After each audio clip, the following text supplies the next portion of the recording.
Hi, folks, and it's really good to have you here at Book Passage. Thank you for supporting your local independent bookstore. Thank you for being here for Mitch. I happen to know Mitch pretty well because I play in a band with him called the Rock Bottom Remainders, which you may have heard of if you followed Mitch. I want to tell you a couple of things I didn't know about Mitch. He's born in New Jersey, which I could never tell by his accent. And when he was growing up in New Jersey, I was growing up in New York. Same time, same age. And at that time, it wasn't cool to be from New Jersey. The Sopranos hadn't happened yet. Now it's really cool to be from New Jersey. But Mitch didn't make it in New Jersey. He made it in Detroit. And he moved to Detroit in 1985 when no one was moving to Detroit. So Mitch is a guy who goes against the trend. His career took off there in Detroit. I don't know if you know this, but Mitch won so many awards as a sports journalist that he is basically the Muhammad Ali, Babe Ruth, and Michael Jordan of sports journalists. He is literally a Hall of Fame sports journalist, for real. And that might have been enough for most people, this writing and broadcasting career. But Mitch didn't stop there. He went on to become a writer, as you all know. And his books have now sold 35 million copies worldwide in 49 languages. And he's a mega, mega bestseller. And I can't introduce Mitch without mentioning how much he gives back. Mitch has started 8 charities, many in the greater metro Detroit area, to help people there. And there was also a orphanage in Haiti that was in a state of collapse that Mitch came in and saved and restored with his own money and his own effort. So, this is a guy who really knows how to give back and do what he practices. But throughout this amazing career, Mitch never forgot one of his first loves, which was music.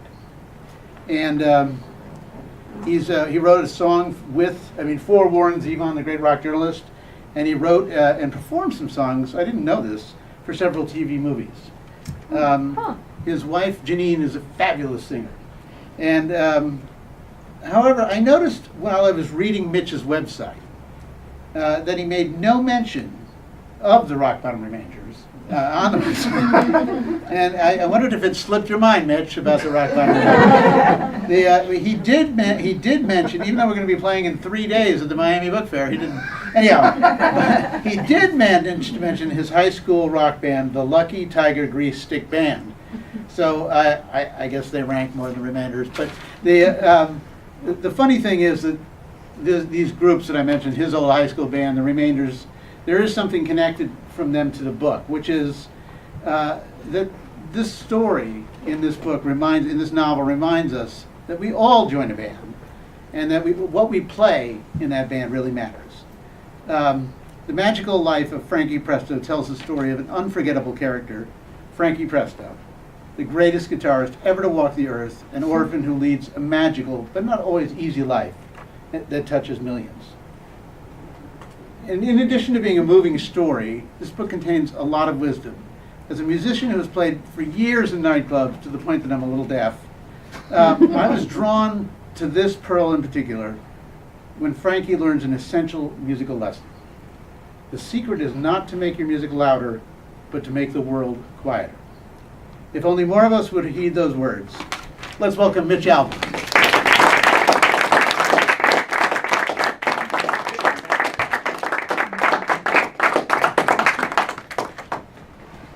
Oh, I'm sorry. There's a way that emotions can be explained with music and captured with music, and to write about that is really a challenge, but it's the most fun I've ever had, and that's probably because I've been waiting my whole life to do a book about music, being able to combine my two loves in the world of the arts, writing and music. When I was a little boy, I played drums, I played clarinet, I played guitar, piano. Later in high school, I always played in different bands. I was in an oldies band called the Lucky Tiger Grease Stick Band, where we actually greased our hair back and we sang 50s rock and roll. Really, my whole adolescence was just dreaming of becoming a musician. Out of school, I actually ended up in Europe, and of all things, got a job playing piano and singing on the island of Crete. Oh. I play with a band of writers currently, just for fun, the Rock Bottom Remainders. Everybody from Stephen King to Dave Barry and Amy Tan and Scott Turow. They're just labors of love to raise money for literacy. Ultimately, the funny thing is that when I became a writer and sort of put music to the side, that's when I ended up having the most success in music and meeting the most people in music. People like Bob Seger, Tony Bennett, Lyle Lovett, Sheryl Crow, Randy Newman, Wynton Marsalis and I talk music and play basketball. One song I did with Warren Zevon. It's a great song. It's called Hit Somebody. Here's Warren Zevon, ladies and gentlemen. Oddly enough, I've never written anything about musicians until now. The Magic Strings of Frankie Presto, narrated by the voice of music itself, who walks you all the way through it. And my character is born in a burning church in Spain, and along the way he meets everybody from Elvis Presley to Django Reinhardt to Duke Ellington to Hank Williams. Ultimately, we find out that music, through him, affects everybody. Everybody joins a band in life, and some of them play music. But the way that bands affect one another, the way that musicians affect one another and interact and blend and shade one another, is the way that we all interact and blend and shade one another in life. And being in a band and being a musician, playing with other musicians, is just sort of a microcosm of how you sort of get through life. Sometimes you take the lead, sometimes you play the rhythm, sometimes you're out front, sometimes you just have to keep a little bass line going. But in the end, you create the harmony that is life. And I think that's what has always attracted me to music. And I think that that's what I'm trying to say with the Magic Strings of Frankie Presto. It's a mystery now. Will it ever be solved? Frankie Presto.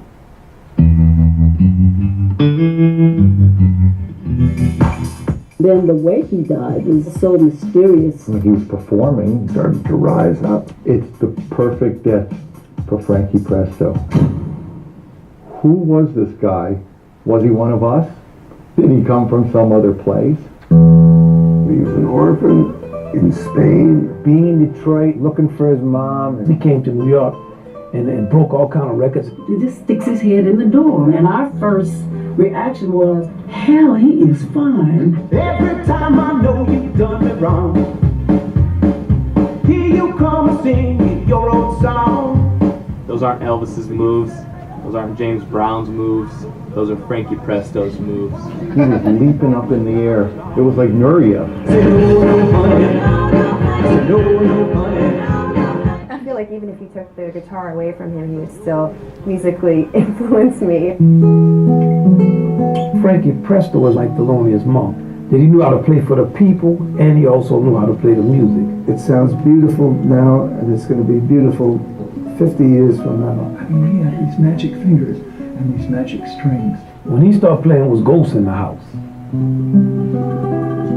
If one string during a performance turned blue, the story goes that you had a profound effect on somebody's life. There were these great stories about Frankie. I would hang around this local music shop. We were looking for a guitar player. I'm in this monastery in Spain. I heard somebody playing something. When he walked in, so this Frankie Presto. Then I saw a musician, Frankie Presto. He was my music teacher. I didn't know he was Frankie Presto. It's like seeing a pimp in a nunnery. Never in a million years would I ever think that this guy would walk into an audition with Kiss. He would disguise himself and teach in Staten Island. You didn't know what was true, what wasn't true. The night that he was performing with Elvis and Elvis didn't show up. And I took him to a party with the Beatles and the Rolling Stones. I thought about him telling me that I should be an entertainer, and the words I wrote down was, today I met the boy I'm going to marry. Been on an island. I heard he went to Woodstock. Visiting the Dalai Lama or someplace in Nepal. Maybe he had a nervous breakdown. He's done one movie. No, he made half of a movie. If they looked and couldn't find a birth certificate, nothing would surprise me. What do you know about the so-called legendary recording, The Magic Strings of Frankie Presto? It's bootlegged. I've never seen it. I never heard it. Mythical, amazing compilation. He was not aware that he was being recorded. I've heard there's as few as 15 copies. I'm not going to say that I don't have one, but I'm not going to say that I have one either. Frank was a shaman. Magical. It's extraordinary. Just playing to God. Frankie Presto was the greatest. It was incredible. Special. Heavenly, mystical, Powerful. legendary. It was death-defying. And then he vanished.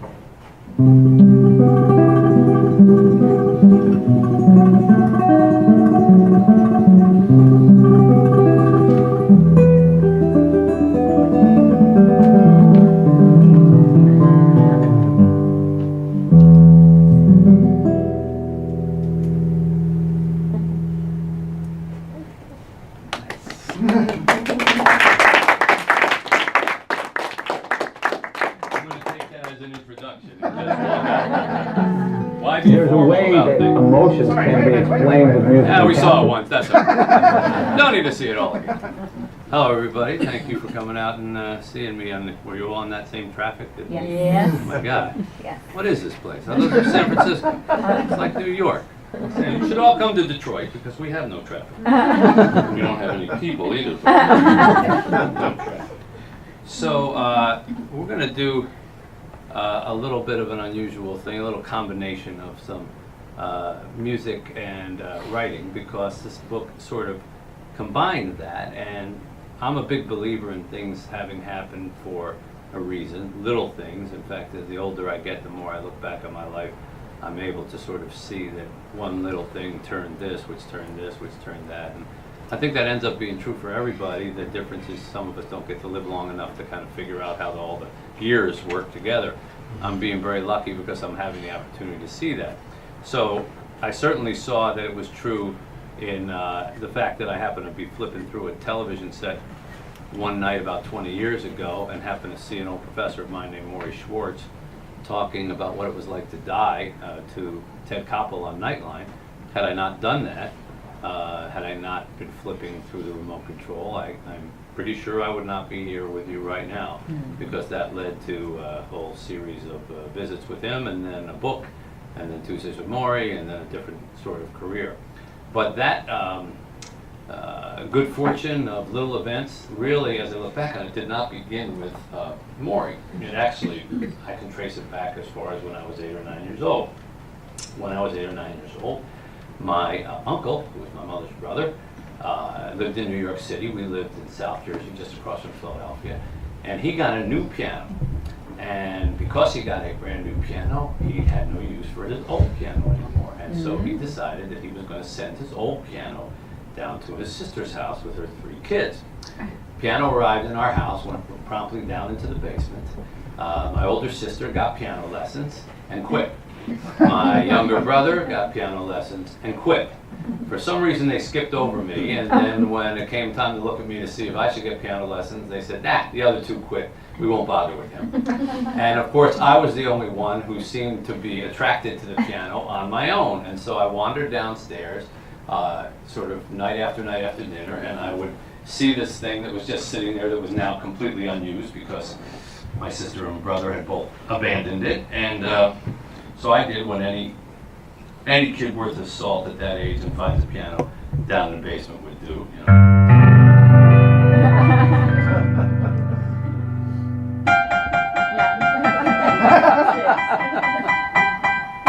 Right? And then after I figured that out, I started using 2 hands.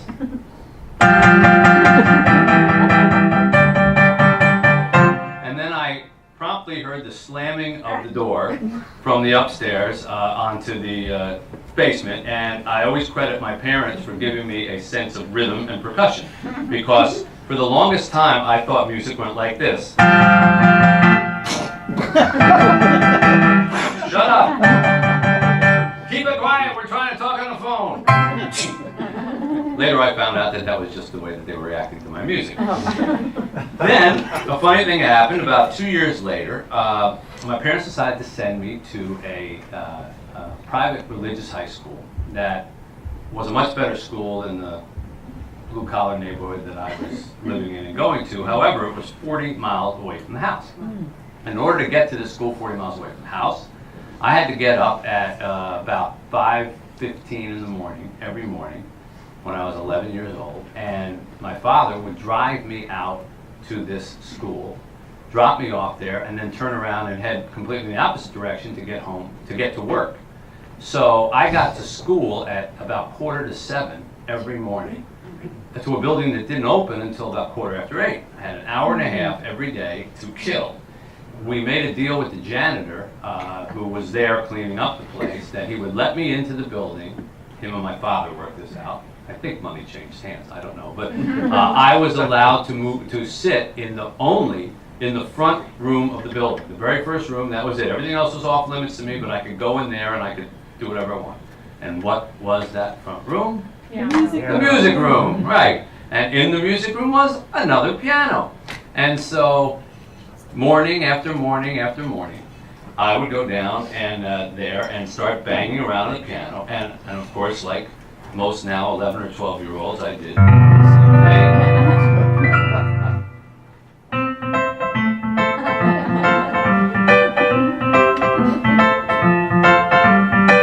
And after mastering Heart and Soul, I discovered that those chords were the key to every single song written between 1955 and 1963. Every song! Every song! If you don't believe me, I'll demonstrate. Let's see if your memories are. How about,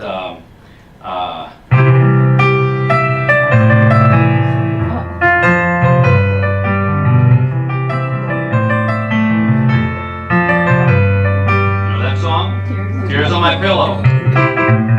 Or Heart and Soul, right? How about, Bristol Stomp?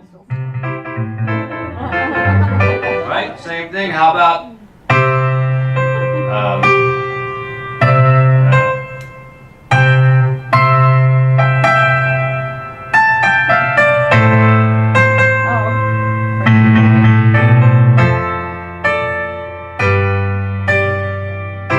Soldier Boy, right? It's all the same, right? So, during that time, this was when, in the early 70s, when Sha-Na-Na were big, and they invented oldies music. For the first time, they actually called it oldies music. It was the first time they ever did that on radio, and they started playing these oldies stations. Nowadays, they have oldies, and it refers to music like recorded in 2004. I don't get that. You know, like oldies should always be oldies. Oldies should be from like the 50s and the 60s. But back then, they were really oldies, and the movie American Graffiti came out, and so myself and a bunch of guys in my neighborhood formed a little band that played songs that basically used those chords because that was nice and easy. We put it together and we played all these songs. We became very popular and we discovered this thing called harmony. And harmony, to me, is one of the most blessed things that you can ever find in music because, first of all, you don't even need an instrument to figure it out. But basically, it takes, for those of you who are not musical, it takes a line like this and puts something else on top of it like that, or like top of it like that. And you can move in harmony. So it's almost like wheels on an axle. If you turn, the wheels go this way together. If you turn, the wheels go this way together. You can get a beautiful sound. This is my friend Rosie here. So Rosie, who was traveling with me on this, is my dear friend. We worked together in Detroit. We've known each other since we were single-digit kids. And Rosie was one of the guys in the band. And so we discovered that if I sang one line and he sang another line like this, we could create what was called harmony. For example, you're familiar with the Everly Brothers, right? Mm-hmm. Right? Yes. They were from the state, I think. Anyhow, there were two of them, so that would be two-part harmony, right? If there was a third Everly brother, it would have been three-part harmony, but I think there was just the two of them. And so they would get something like, when I feel blue in the night and I want you to hold me tight whenever I want you, all I have to do is dream, dream, dream, dream when I want you, with your charms and I want you in my arms whenever I want you, all I have to do is dream. By the way, I can make you mine, taste your lips of wine.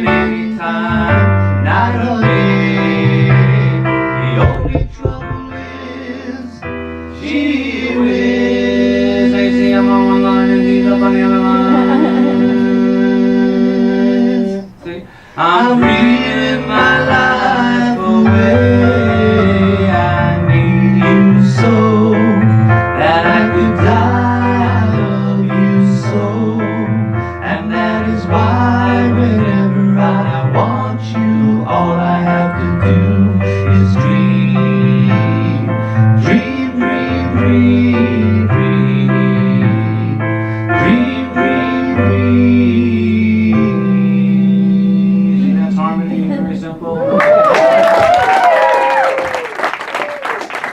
Yeah, that's the way you justify bringing your high school buddy with you on book tour. So, well, we'll go around, we'll sing some Everly Brothers. So, having discovered harmony and having discovered rock and roll and having discovered that you can make this amazing music and you really didn't need to know all that many chords, I decided a life in music was for me, and this is what I was going to do with my life, and that's what my profession was going to be, and I was going to be a musician, and that was it. And you know, having been the child of two parents who were very much into schooling, they of course said to me, you know, oh, that's great, that's wonderful, that's terrific, that's a wonderful choice, you're going to college. And so I was sent to college, basically under the proverbial you need something to fall back on rule. But all through college, I was basically a musician. I paid my tuition largely through joining bands, and when I got out, my whole thing was that I was going to go to New York and take over the music world. Whatever I had to do, be a writer or a producer or a record, whatever it was. I wasn't trying to be, you know, Mick Jagger. I just wanted to be in music. But before I did that, I decided I was going to take a 5-week backpack trip to Europe. Now remember, this is all under the couching of things happen for a reason, little things turn everything in your life. So I take this trip to Europe, which has got nothing to do with music up to this point. We backpack around. I'm with a buddy of mine. In the last couple of days, he decides he has to go home early. We're in the southern part of Italy.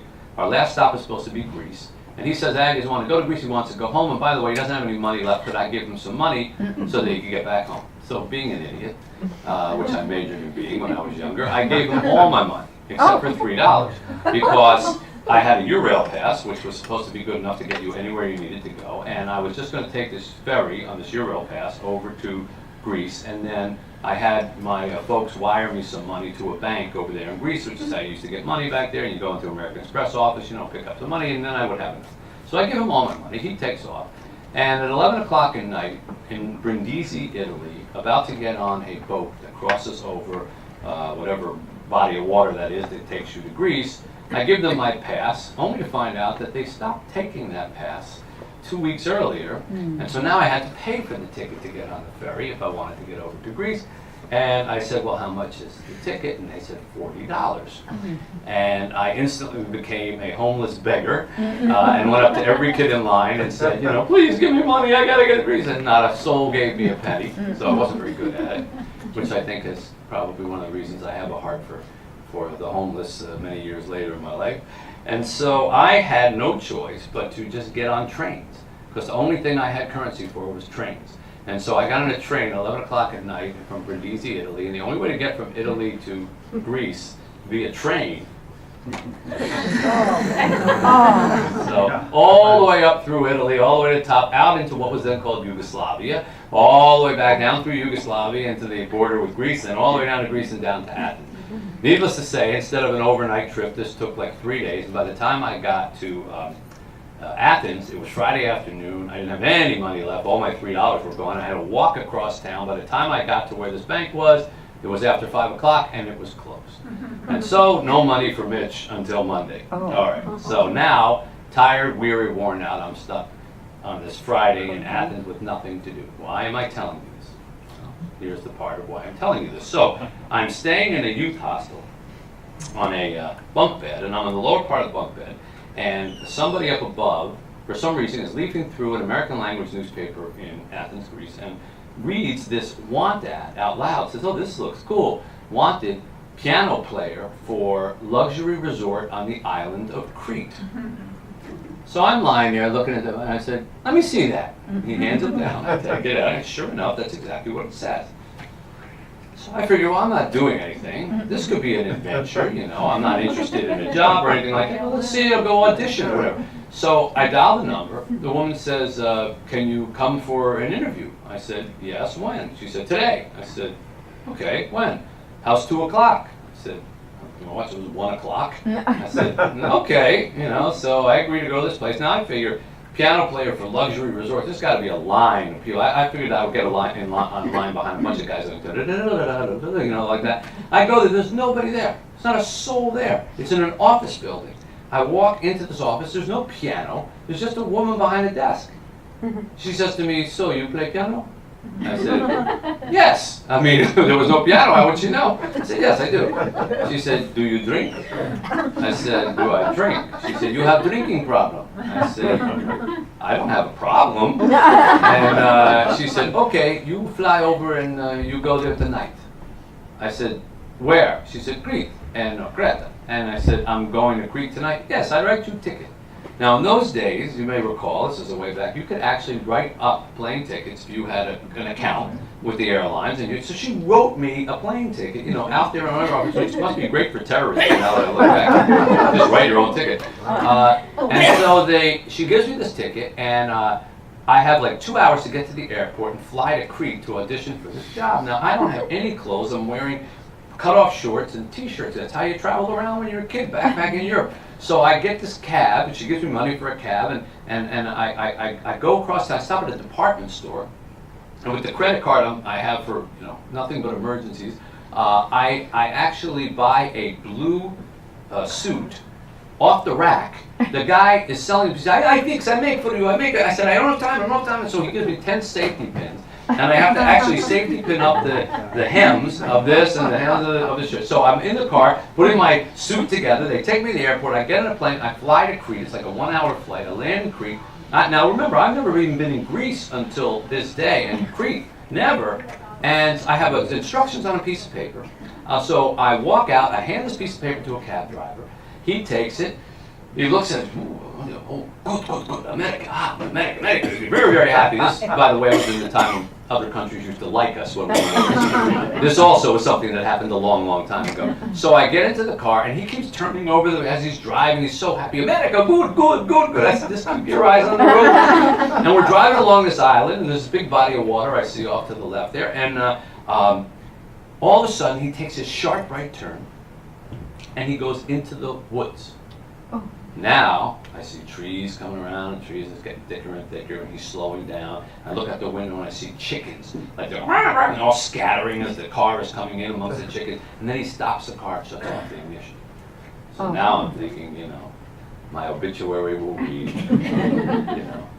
student found chopped up wood pile in Crete with chickens. And so he gets out, and he points to this little house with the light on it, and apparently he is taking me home to show his wife that he's got an American in the car. And so he brings me into the house, he opens the door, he yells the Greek equivalent of honey, I'm home, and out steps a woman in an apron, and she looks at me, oh, hello, and she goes, American, good, she goes, down, see. We're doing that language thing where everything is with your hands, boom, eat, eat. And she wants me to have dinner with them. So I point at my watch and say, I can't. She goes, oh, Nazi. She takes everything. This massive chicken, a giant watermelon, and all these pieces of feta cheese, and she gets in the car with us. And now we're driving together. And she's in the front seat, handing me food over the back, feeding me chicken legs, and feeding me watermelon and feta cheese, which is coming all over my new blue suit. They got grease and watermelon juice and everything on it. Greatest meal I ever had. We pull up to the resort and get out. It's a beautiful looking resort. I can't really see much, it's dark, but the resort itself is nice. I walk in, I'm supposed to find somebody named Peter Papadopoulos, Mr. Peter Papadopoulos. And I find him, and he's got 2 drinks in his hand, which had me already a little concerned, kind of a burly older guy. And he says, you're the piano player? And I said, yes. Go play the piano. And I turn and I look, and sure enough, there's this piano in the middle of a giant lounge. All kinds of people in there, because it's like 7:30 at night. They're smoking, they're drinking, and nobody at the piano. He says, go!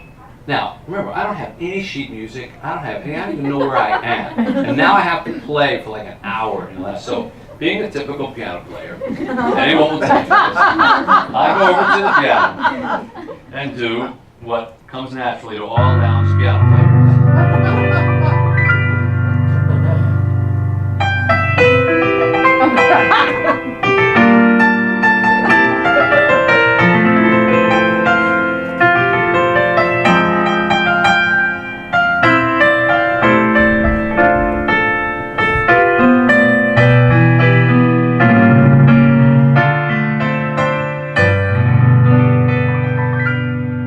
And when I finished that, I played it again, a little faster, faster, and then I played another version a little slower, and I played about an hour's worth of Misty, because what else do you keep in your head but Misty? And after about an hour of this, and apparently I mucked through it all right, the guy comes over, still drinking, and he says, all right, come with me.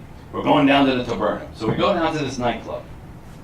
Now, this nightclub has what I call a Greek oompa band playing. I call it oompa because I don't know if you're familiar with Greek music, but you know, things like that. I used to set the stare, get some Monday, like that, right? So that's the way I always refer to it as an oompa band. So they're playing, it's very nice, it's this big crowded nightclub, and he keeps drinking, and finally I say, you know, why is everybody bringing you drinks? He says, well, it's my birthday. And apparently in Crete on your birthday, you cannot refuse a drink. And since he owns the hotel, everybody's buying him a drink, and he is sloshed, totally gone. So by the time we finish our meal, he sees me looking at the band. He says, "You sing?" And I said, "Well, yeah, I sing a little." And he said, "Go sing with the band." I said, "That band? Go sing with the band if you want the job." So I have to walk up now to a band that doesn't know me from anybody, introduce myself with some translator, and explain that the boss, who is drunk over at the table, wants me to sing with the band. And of course, I don't know any songs that they know. So the piano player is this guy named Dino. He's got a cigarette hanging from his mouth. Great character. He's smug and he's looking at me. He goes, "Elvis Presley." And I said, "Okay, I know Elvis Presley." "Blue suede shoes?" I said, "Okay, blue suede shoes."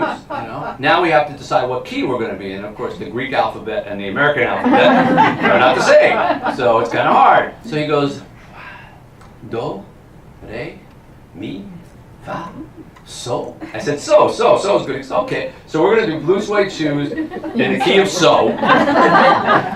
And if you know blue suede shoes, it starts cold. There's no musical intro or anything like that, and it's all dark. And remember, for the last couple hours, everybody in there has just been listening to like this, right? So all of a sudden, out of the blue, he counts off 1, 2, 3, 4, and I go, "Well, it's 1 for the money, 2 for the show," like that, and everybody's jaw just like that. And the silverware drops, everybody's place, and I have an outer body experience.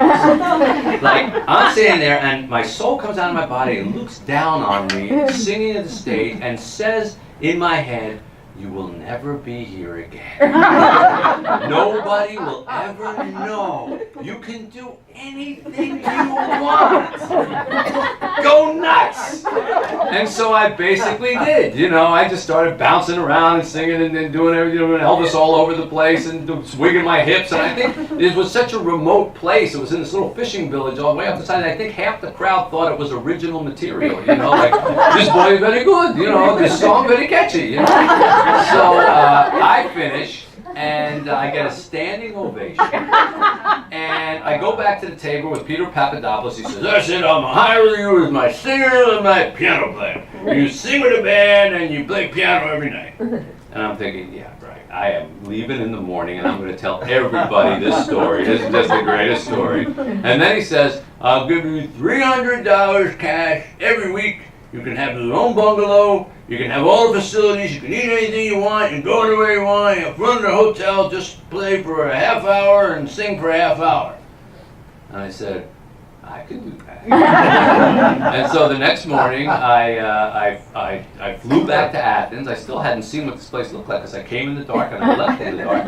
I went back and got all my stuff from the youth hostel. I said, "Bye-bye, I got a job." And I flew back over there, and that night I went to work and stayed there about 6.5 months doing that job. Wow. It was the greatest job anyone could ever ask for. It was exactly as promised. I sang a half hour with the band. I played maybe 45 minutes of piano. I had my own bungalow on the Aegean Sea. I had all the food I wanted, whenever I wanted. I never paid for a drink because in this little corner of the island, I got this reputation of, no one sang this kind of music, so I could just be standing on a corner in town and a car would drive up and the window would roll down, "Elvis, get in, come on, go," and off we go, So I was like king of this little island, and like a total fool or idiot, as I told you I majored in being, I quit after 6.5 months because I had to get back to New York City, because I had to try to make it in the music business, because it was my time and I was going to do it. So I left the Aegean Sea and I came back to Harlem and a little dumpy apartment, up in 120 something street, and I moved there and proceeded to fail miserably at music and to try every little nightclub I could and try to peddle my songs and have doors slammed on me in record companies and told no this and told no that and form this band and that band with a bunch of musicians, many of them older and crusty and kind of cynical, and all of them, to a band member, dreaming, if it could ever happen, of the day that they might be able to go to Crete and get a job in a nightclub and just live there for the rest of their lives. So it was, after a while, I just stopped telling the story because I didn't want anybody to know what I had walked away from. But as I said at the beginning, but things happen for funny reasons. And so there I am in New York, trying to eke a living as a musician, and because I work at nights, during the day I have some time free. And so I happen to be in the supermarket, and there was a newspaper that they throw into your basket after you shop. And I take it out and I look at it while I'm eating my popcorn, and it says, if you have free time, we could use some help with the newspaper. And I had plenty of free time during the day, and so I went down there just to see what it was about. And I was like the youngest person to walk in there in by 85 years. And they gave me an assignment the first day I showed up. They said, oh, okay, good, we have somebody here, good, here's an assignment. My assignment was a story about parking meters and why they were raising the parking meter rates from 5 cents to 10 cents. Now, Really? to the extent, yes, I know, it was Pulitzer Prize stuff. And I hadn't written anything at that point in my life. Now, I was already in my mid-20s, so people who are early 20s, so people who say, you have to have your novel published by the time you're 20, or there's something the matter with you or whatever, it's not true. I mean, talents lay inside of us and they come out when they come out. And so, all I knew about journalism at that point was the movie All the President's Men. I had seen it. And I remembered in that movie, they always had a little notepad, and they always had a pen, and they always asked very aggressive questions. So I got a notepad, I got a pen, and I went to the parking meter thing, and I asked some very aggressive questions. And I said, why are you raising the rates until 10 cents? And they, I wrote up the story, and the following week, I went into the supermarket, and the newspaper was there, and I picked it up, and I looked, and there was my name, and all these words after it. And, I had this incredible feeling of, like, wow, and two very, very significant things occurred to me then. One, apparently absolutely nothing happened the week before in Queens, New York. That's how my story got on the bottom. And two, this was a really cool feeling to have created something and have your name on it and have all these words after it. And I started to think, well, maybe all this creativity and this feeling I have with music and everything, I could sort of steer that into this. This is creative and I like it and maybe I have some aptitude for it. And basically, I've been a writer ever since. And so I transitioned from music into writing, and I never have written about music. And all that time, I think when I look back on it, it's probably because, for me, music kind of had to die a little bit for me to become a writer. And I always sort of associate we can't do both.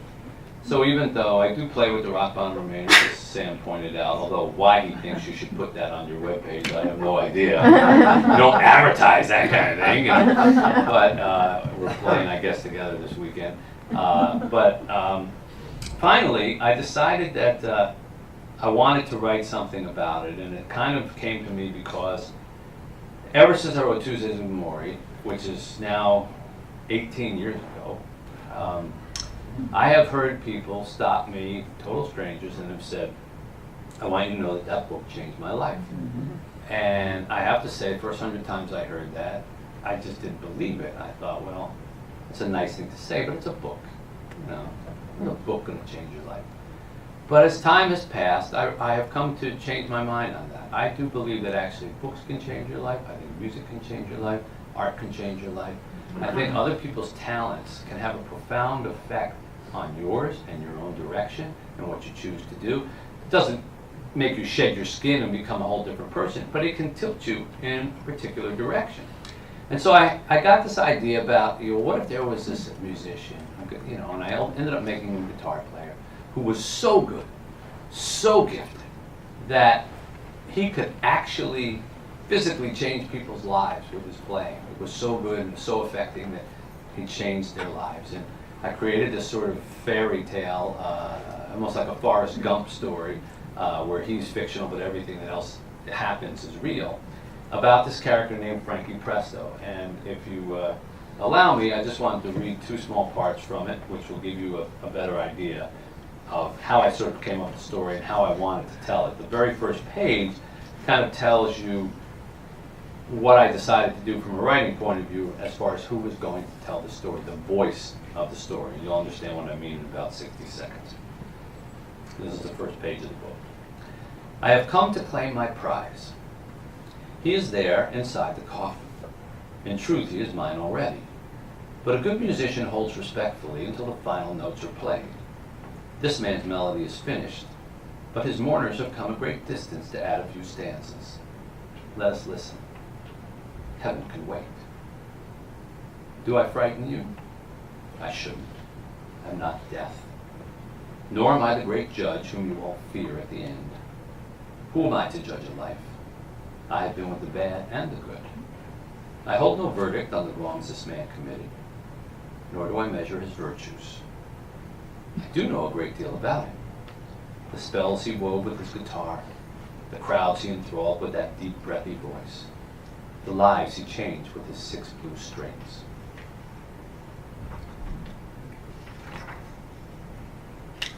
Second here. I could share all this, or I could rest. I always make time to rest. Do you think me coy? I am at times. I'm also sweet and calming, and dissonant and angry, and difficult and simple, as soothing as poured sand, as piercing as a pinprick. I am music, and I am here for the soul of Frankie Presto. Not all of it, just a rather large part he took from me when he came into this world. However well used, I am alone, not a possession. You give me back upon departure. I will gather up Frankie's talent to spread on newborn souls, and I will do the same with yours one day. There is a reason you glance up when you first hear a melody, or tap your foot to the sound of a drum. All humans are musical. Why else would the Lord give you a beating heart? So that's the way the book begins, and as you can see, the narrator of the book is music. And this device was the most fun I've ever had once I decided I was going to go with it, because you're not stuck in the first person, you're not stuck in the third person, you are the spirit of something magnificent. And so you can break all the rules in terms of your observations. You can really move around the whole landscape of your story and say anything that you want. So music explains, for example, something that would be very hard for a first-person character or third-person character to explain. Music explains that what humans don't know, and he's constantly referring to us as you humans, what humans don't know is that when you are born and come into the world, before you even open your eyes, you can actually see. And what you see is a wall of brilliant colors. And these colors represent all the talents in the human spectrum, everything that you could possibly be talented at. And the first time you grasp your fists as a little infant, you're actually grabbing the colors that appeal to you, and those colors become your talent. And so as you get older, why can this one sing, and this one can do math, and this one can dance, and how do you get so talented at that? You did this. And Frankie Presto took 2 fat handfuls of music, nothing else, just all music. So he is the most gifted musician to ever walk the earth. And consequently, music comes to his funeral to take it all back and then more evenly distribute it. And it decides it's going to stay at the funeral and listen to all the homages paid to its favorite son, its most beloved creation. And so while music is there, all these people come and talk about him, and you learn the story of Frankie Presto, which is in its own way a beautiful but also tragic story. He's an orphan the night he's born. His mother dies giving birth to him in a burning church in Spain during the war, and the militia come to the church to kill the priests and kill the nuns, and she's caught up in it. And the last thing that she does before she dies is hum a melody to him called La Grima, which is a composition by a very famous Spanish guitar player named Francisco Terrega. And and then she dies, and he's sort of left on his own.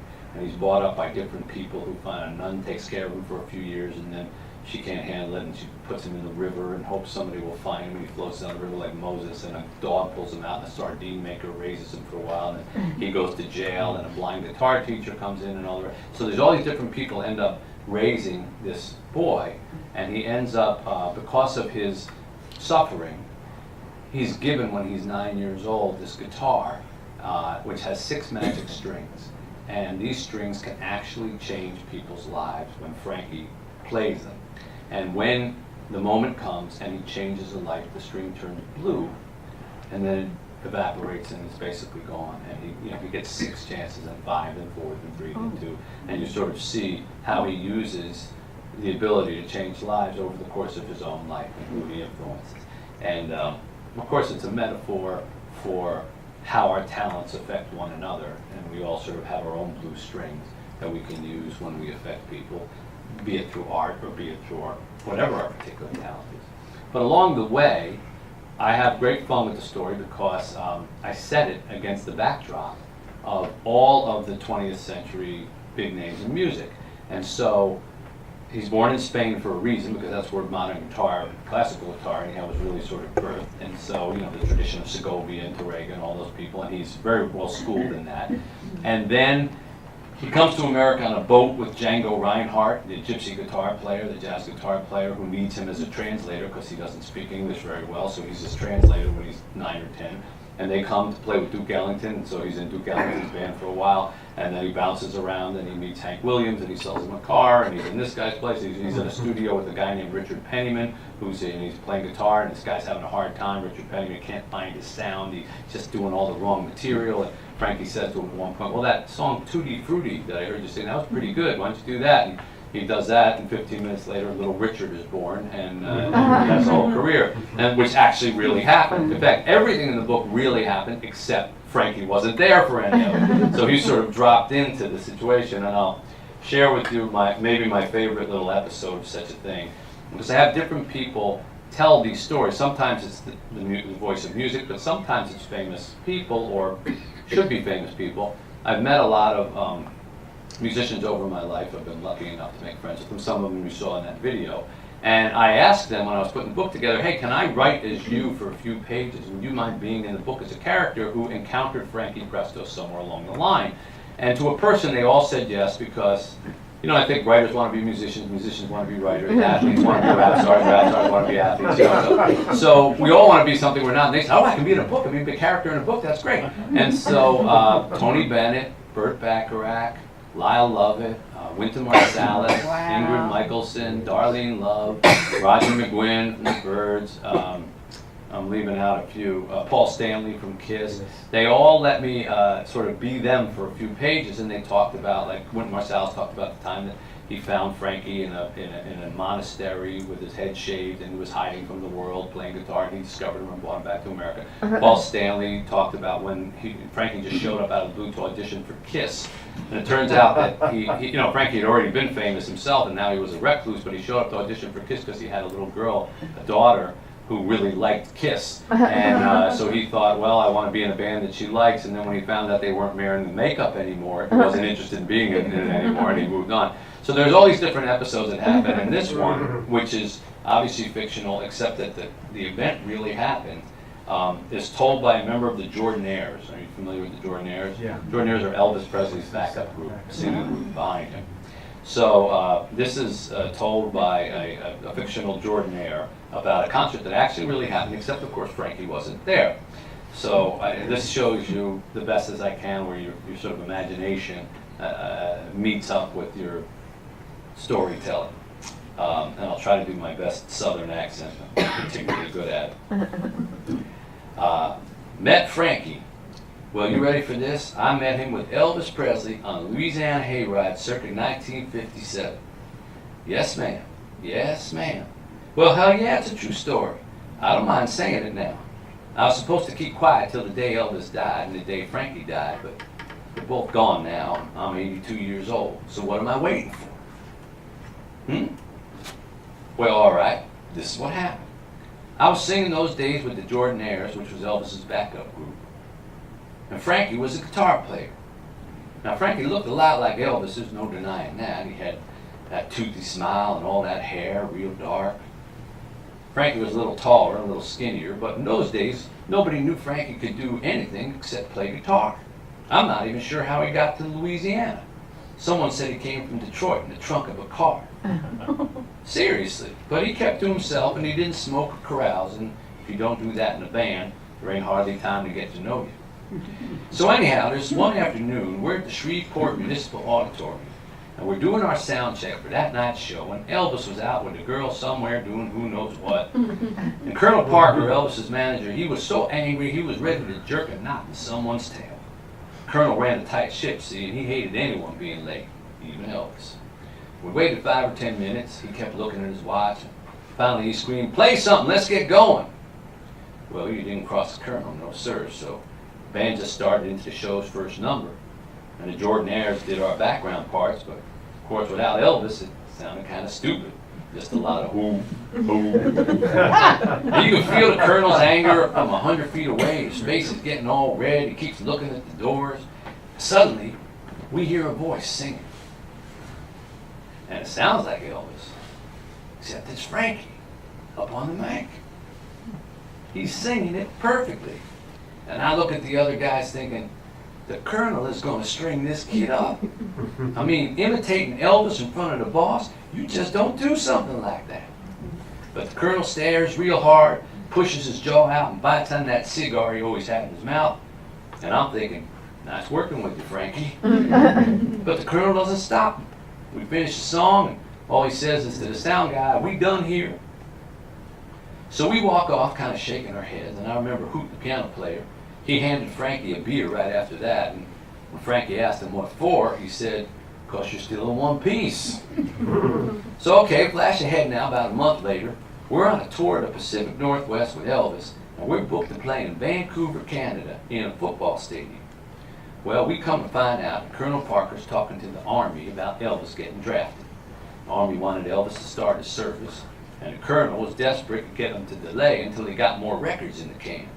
He's got $1 million tiger by the tail, and he'll be doggone if anybody, even the United States government, is going to take it away. So the Army agrees to meet with Elvis and the Colonel, except it's a secret meeting and it's in Virginia on the day we're supposed to play in Vancouver. And they're not budging because some big shot general going to be at that meeting and he wants to meet Elvis, so it's either meet that day or get a draft notice, I reckon. Now most people would have just canceled the show, but most people ain't Colonel Parker. He didn't want to give up the gate from a football stadium, not for nobody. So the night before, up there in Vancouver, me and the fellas get called by the Colonel to come down to a little theater at midnight. It's empty, no sign of Elvis. Just a stage with all our equipment, and the Colonel's already down there.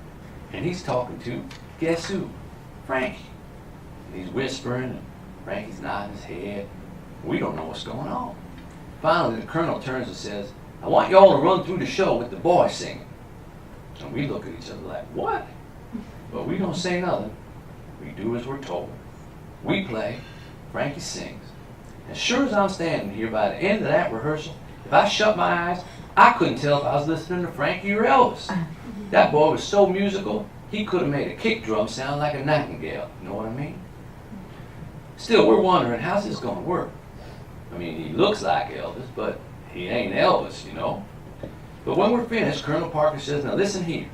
The boy's going to stand way back by you. He's not to come to the front of the stage. You hear me? And no talking in between the numbers. Y'all just go from one song to the next, fast."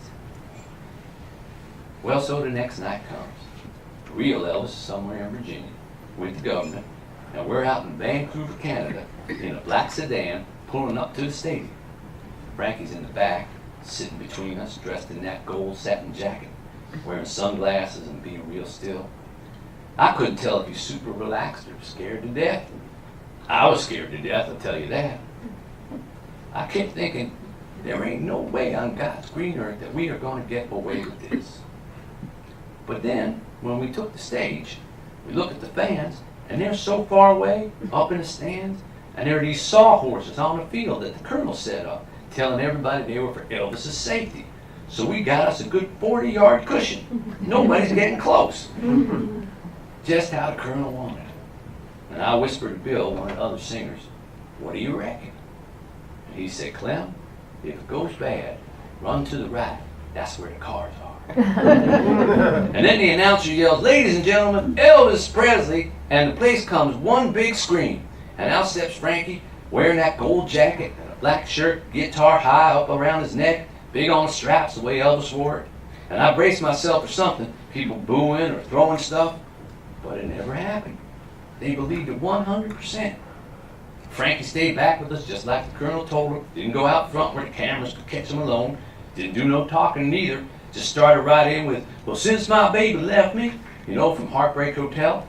And from that point, it might not have mattered if Frankie, me, or Pearl Bailey was singing. It got so crazy you could barely hear a thing. Suddenly, all them kids come running out of the stands and out onto the field. And Frankie tears into I Got a Woman and Rip It Up and Ready Teddy. And we're looking at each other, smiling like bandits because he's good and we're pulling it off. We're getting away with it.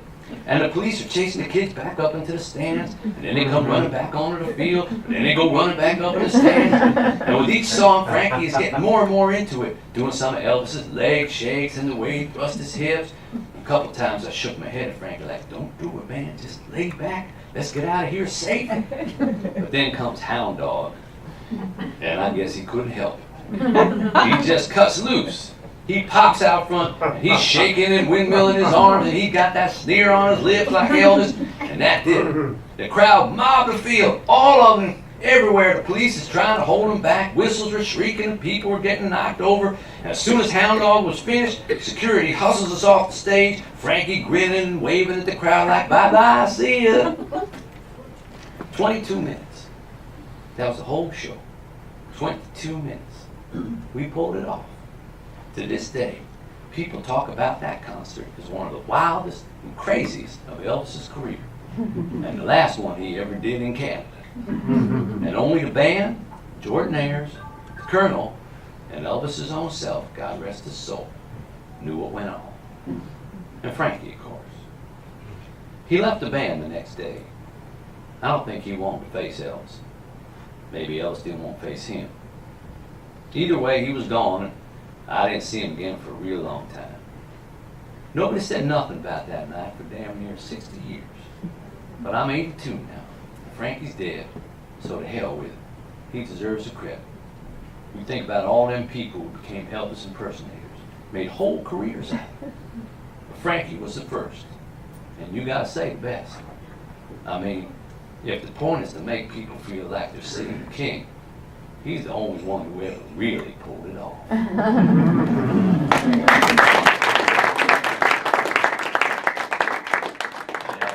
book goes on with a lot of different adventures like that, and it is, I hope, a fun read and a sort of tour de farce of the whole 20th century music. And Frankie, symbolically, after the Elvis thing, he gets a little taste of being, you know, famous, and he's a great singer and he's real good looking, and so they end up pushing him out front. And at some point, his managers and his handlers say, you don't need that guitar, it's just holding you back. Let somebody else play the guitar, you sing, that's what you're meant to do. And so he puts the guitar literally in a closet, his magic guitar, his talent. And then things start to go bad for him, and he begins to tumble down. He has something terrible happen to him at Woodstock, and he basically just disappears. He becomes a recluse for like 20 years. And of course, when you become a recluse in the music business, everybody starts searching for you, you know? If Sugarman had just kept doing concerts, it wouldn't have been a problem. Nobody would have searched for Sugarman, but he went away and then everybody's looking for him.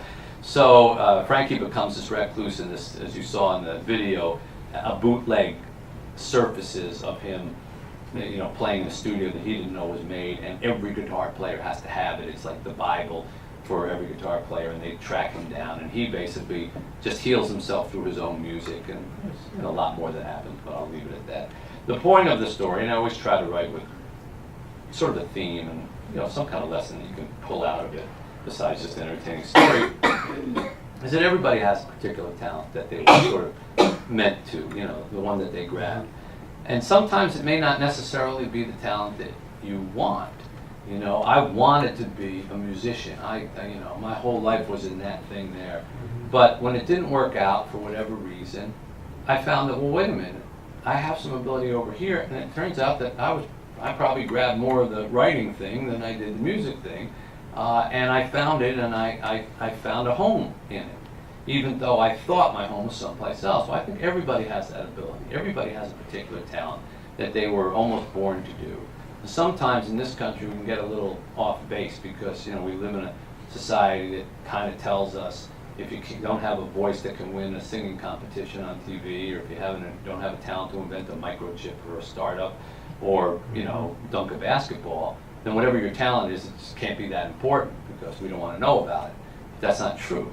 You know, your talent could be nursing and taking care of people, and if you inspire somebody along the way, or you heal somebody along the way, you've changed the life, you know. If they want to be a nurse or a doctor on account of that, you have altered somebody's destiny and put them on a path. Who knows how many other people they're going to affect. You're a teacher, you know, and you affect one student. I mean, I'm a walking example of that, you know. Morrie Schwartz is being taught in schools around the world, you know, from Australia to China to Japan, and he's not alive to teach it.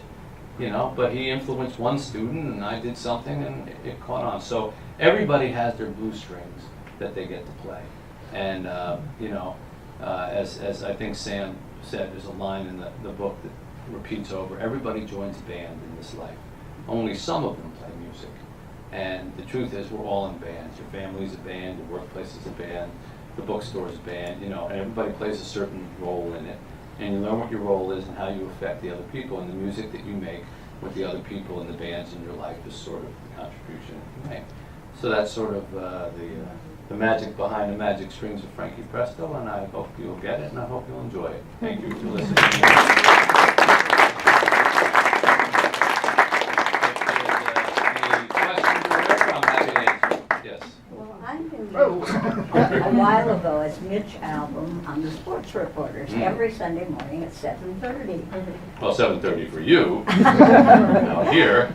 And I'm really surprised that I have any depth whatsoever beyond that, right? I love sports, so I thought you were great, but this was wonderful. Thank you. Well, that's very kind of you. I hope you didn't come expecting for me to do a sports talk, because you're probably very disappointed. Yeah, I mean, you know, the first, gosh, I mean, I fell into sports the same way I fell into a lot of other things. I mean, as I explained, you know, I became a journalist sort of by accident, and I worked at that paper for a while for free, which I highly recommend for people if they ever want to start a career. You know, don't worry about what you get paid, just work for free and be around it, you know. And I got a chance to see everything that went on in the journalism business by being around that paper that first time. And then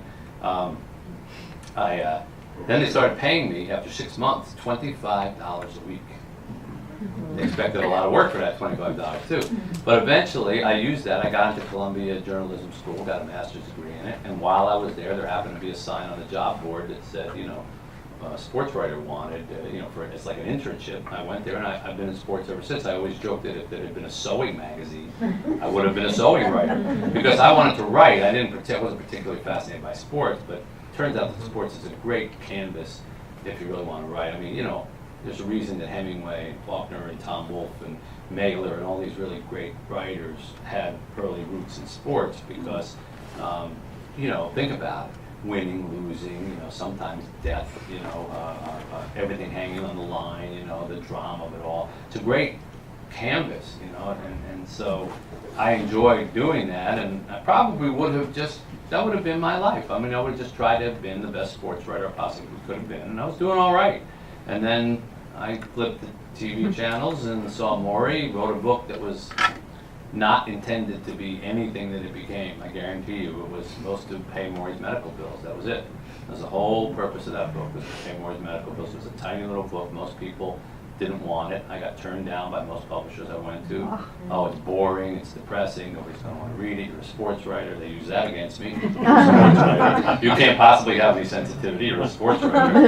And I only pushed through. Really, I would have quit. You know, I would have given up on it. If it was just an idea, I would have said, well, obviously nobody wants it. But because I had somebody else's interest in heart instead of my own, I couldn't. And I kept pushing until we found somebody to publish it. They gave us the money, which I gave to Morrie just before he died, 3 weeks before he died. And that was the extent of, for me, that was all it was ever supposed to be. And when I wrote it up after he died, Morrie never read a page of that, because, you know, I couldn't even start it until after he passed away. They printed 20,000 copies total. And I thought I'd be selling them out of the trunk of my car for the rest of my life. You know, I'd be that guy who pulls up and says, hey, I got a Christmas present for you. From 20,000, I think, I don't keep track, but I think the last time somebody told me was somewhere in the neighborhood of 17 million copies around the world. And it's in every language possible. And it's taught in school systems everywhere. So when I tell these stories about, well, one life can affect another, it can take you on paths, it's not hyperbole for me. It's my life. You know, I've witnessed it. And so it's not surprising if you say what you do, because people come up to me in airports all the time and say, you know, often it'll be like, a woman will come up and she'll say, oh, I love your books, and my husband loves you on the Sports Reporters. You know, but the implied thing is, he doesn't read anything you write, but he likes you on television, you know. Or the guy will come up and say, oh man, yeah, Sports Reporters, yeah, my wife reads that stuff you write, yeah. So he has no clue, and that's all right. I have a lot of hats. Yes. I was curious about your play about Ernie Harwell, and what prompted you to write that. Ernie Harwell is, for those of you who don't know, was a broadcaster who broadcasted the Detroit Tigers for about 40 years. He spent 60 years in baseball total. He's one of the great voices of baseball, like Ralph Kiner and Red Barber and Vin Scully and all those guys who just, they were poets when they broadcast a game. They knew how to be quiet, and they knew how to talk, and they knew how to you could just listen to them. You didn't even care if the Tigers were in contention. You could just listen to them. He had a great Georgia sort of twanged accent. He would say things like, when a pitcher would throw a called third strike, he'd say, and that's over the plate, strike 3. He stood there like a house by the side of the road and watched it go by. He always had all these great little expressions like that. And he used to make up these things to keep things interesting. He said, and there's a foul ball back into the stands, and a lady from Walla Walla takes home a souvenir. And then eventually, like, people would see him and they'd say, how did you know that woman was from Walla Walla? Like, they believed him so much. So he was this wonderful, older gentleman, and what prompted me to write the play about him was he asked me in the last year of his life. He lived to be 92, and he had bile duct cancer at the end, and he didn't fight it. He's a very religious man. He said 92 is good enough, and I don't want to go out cut up and vomiting. And he said goodbye, at a very celebrated moment in Detroit history where the stadium was packed. I don't think you could ever get an announcer to draw that many people. I think they said something like,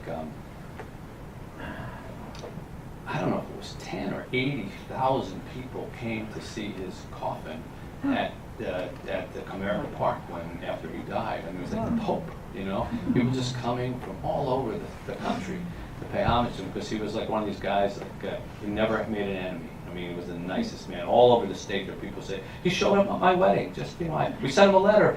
Ernie, we'd love to have you come to my wedding. And he came, He would take, people would come by the booth and with kids, and he'd take the kid and put him on their lap and let him sit there while he broadcast a game for an inning.